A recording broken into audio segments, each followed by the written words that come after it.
Lods, kumakain ka ba ng ice cream? Kumakain ka ba ng cake? Kumakain ka ng rice? Yes. Kumakain kayo ng lechon?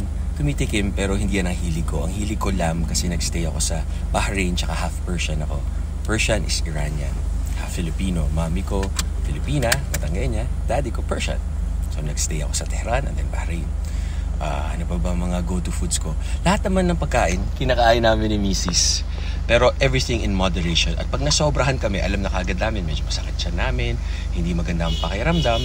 Bakit, idol, mas malakas ako pag fasted ako kesa sa busog?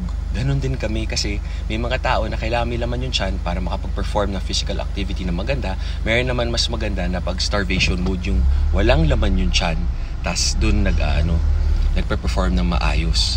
Kasi kumbaga yung katawan mo nasa heightened state of alertness kasi gusto niyang ma-perform yung pina-perform mo para makakain ka.